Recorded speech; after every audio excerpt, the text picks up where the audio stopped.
Hello, I'm Dr. Eben Alexander, former Harvard neurosurgeon and author of the books Proof of Heaven, The Map of Heaven, and Living in a Mindful Universe. And what I'd like to do is share with you a brief treatise on my views as a scientist concerning the afterlife, concerning the nature of consciousness and the brain-mind connection. Now, I had grown up in a very scientific family and was basically a conventional neuroscientist following our main teachings of the mid and late 20th century. That is physicalism or materialism, the notion that only the physical world exists and therefore the brain must somehow produce consciousness. And that's the kind of training I'd grown up under. It's what I lived by. And yet, in November of 2008, I had a profound experience in the setting of a week-long coma due to a severe case of gram-negative bacterial meningoencephalitis. It's one of the worst kinds of meningitis you can have. I started that week with a 10% chance of survival, according to my doctors. By the end of the week, was down to a 2% chance, and with no real prospects for recovery. So at the end of that 7 days of coma on a ventilator on three powerful intravenous antibiotics, the doctors recommended taking me off the ventilator and just letting me go. That was horrible news for my family, but the good news is within a few hours, I started coming back to this world. And when I did, in fact, I didn't even recognize my loved ones at the bedside. My brain was still too savaged by this meningitis. And yet I knew this incredible spiritual journey I had just been on. And I'll explain that very briefly.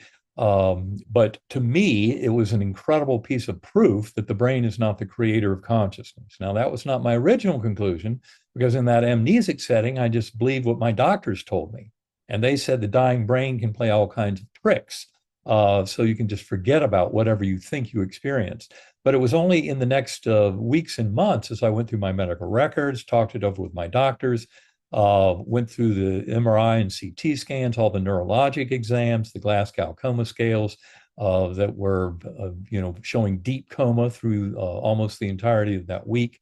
And it was a real mystery because how in the world could that brain that I was studying, it seemed to be so incapacitated, certainly beyond the ability of mustering any kind of dream or hallucination because of the damage to my neocortex and brainstem.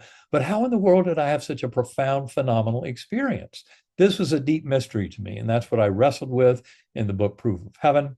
And those who've read the other books, especially Living in a Mindful Universe, it was co-written with my wife and partner in this work, Karen Newell, you'll come to realize that this is truly about a scientific revolution.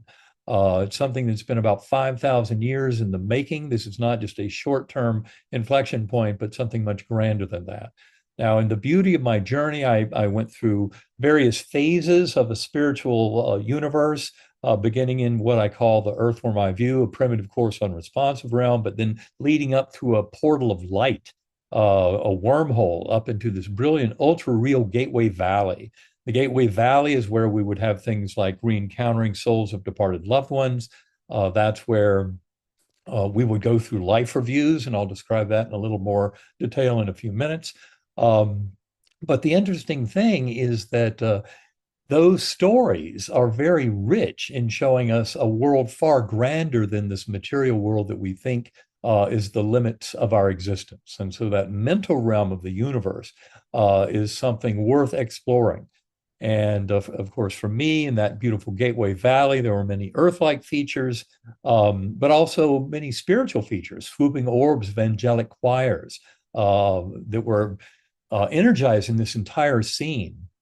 And of course, the best part about it, for those who've read the book Proof of Heaven, you realize that I had a spiritual guide, a beautiful young woman who accompanied me on a butterfly wing in this incredible journey.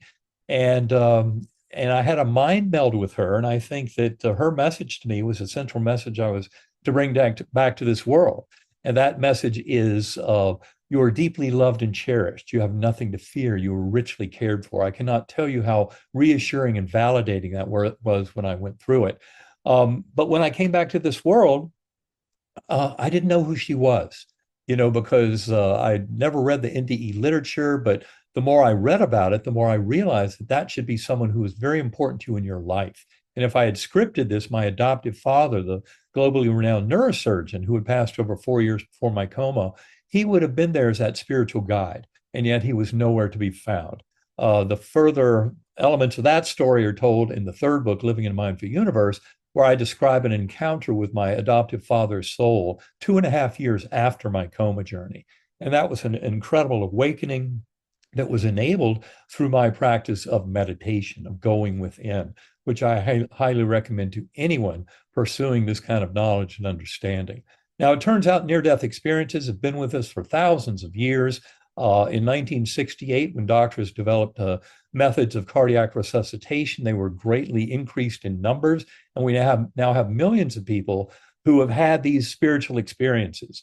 In fact, one remarkable category of such patients is reported in a book by Ken Ring in 2008, a book called Mindsight, where he talks only about blind people, including a number of people who've been blind from birth. And yet during near-death experiences, they were able to see.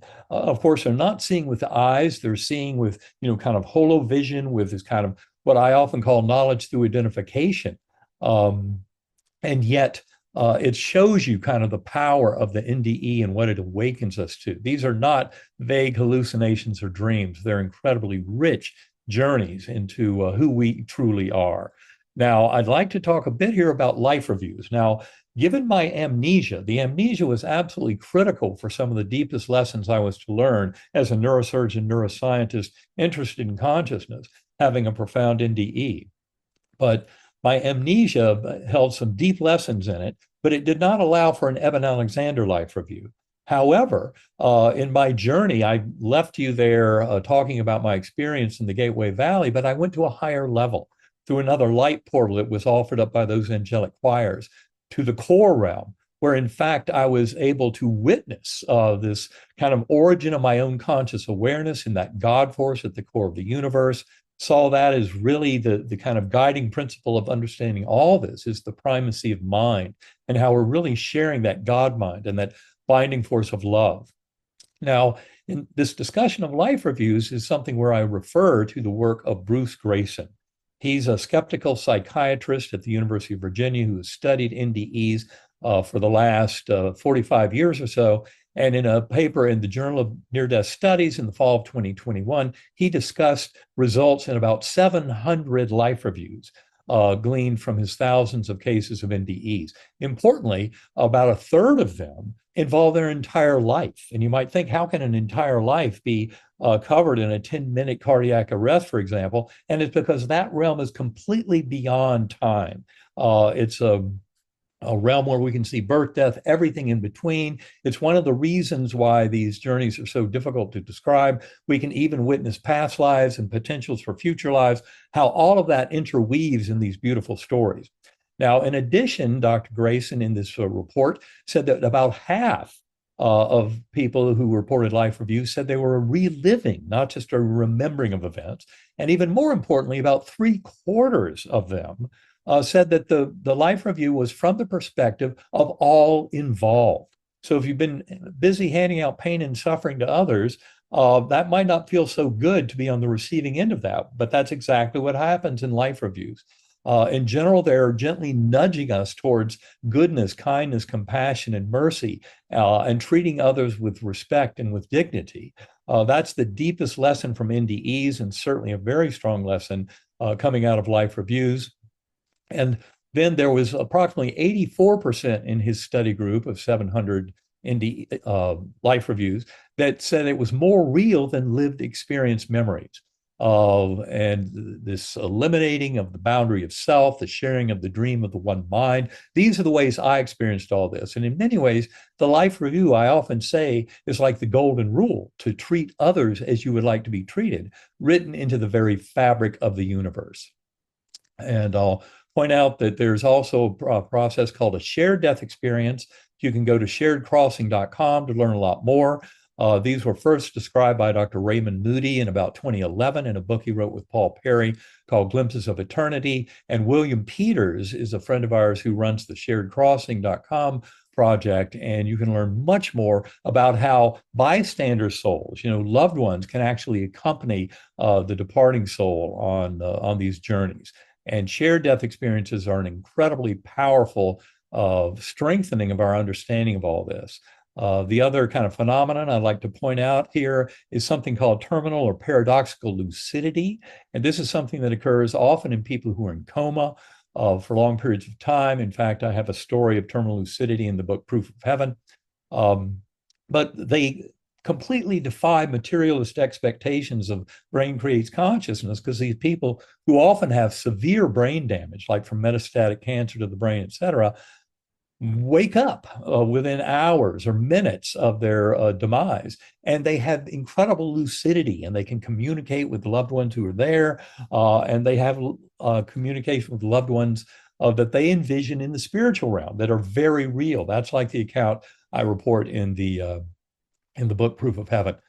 Now, there's a book that we've written about all of these topics. It helps to make this course. That book is called Living in a Mindful Universe by Eben Alexander and Karen Newell.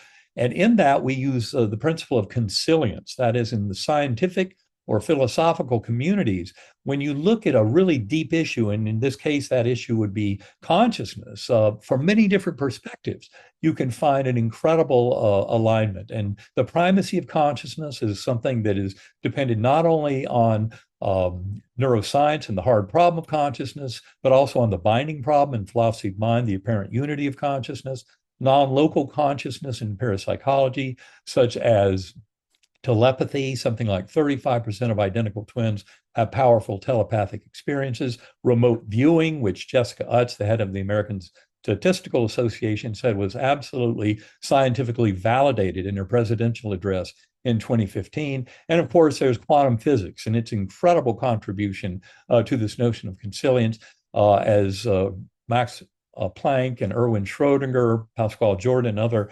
quantum physicists noted in the 20th century. Consciousness is fundamental. That's something that's very deeply obvious from this discussion of quantum physics and in its relationship to consciousness. I love the essay by Richard Kahn Henry, who is the head of physics at Johns Hopkins. It was in the esteemed journal Nature in 2005. It's called Mental Universe. He makes it very clear that the way the scientific community was headed at that time was towards an absolute recognition of the primacy of mind in the universe. Now, this is something that the scientific community is waking up to, and with incredible power and understanding now. If you want more of the scientific story behind this, you can read our book, Living in a Mindful Universe, or take the free 33-day journey course that's at ebenalexander.com. And that 33-day journey, you just leave your first name and an email address, and you're off and running on an incredible set of concepts that come from that book, Living in a Mindful Universe, but presented for free in a community with more than 12,000 people who have taken that course over the last 4 or 5 years. So you'll find a lot of support there, a lot of information. You can also go to ebenalexander.com, look at my recommended reading list that has a lot of hot links to scientific papers and categorization of these topics. And also, I would steer you to bigelowinstitute.org. That's a beautiful website with 29 essays written by scientists from all different fields, all in support of the reality of ongoing conscious awareness after permanent bodily death. The last 10 years has witnessed an incredible growth in the scientific study of this phenomenon. The reality of the afterlife and of reincarnation is something that becomes very clear from all of this kind of effort. And I would also strongly recommend anyone interested in these topics dive into meditation. Meditation is simply opening yourself to your higher soul, bypassing the little voice in the head. As Michael Singer calls that voice in your head, it's the annoying roommate. That is not your consciousness. Your consciousness is the awareness. And meditation, centering prayer, these are ways that all of us can come to know through personal experience the reality of this infinitely loving and healing universe that we live in. And I would recommend go to sacredacoustics.com if you want to learn more about binaural beat brainwave entrainment, which I've found to be an incredibly powerful tool to enhance my journeys of recovery and understanding of the spiritual realm. It's all about the unification of science and spirituality, which ultimately is about the healing and binding force of love and unity and oneness. This is all something that's available to each and every one of us. The the false separation of materialism is a bleak and paltry fiction. We can all awaken to this much grander reality.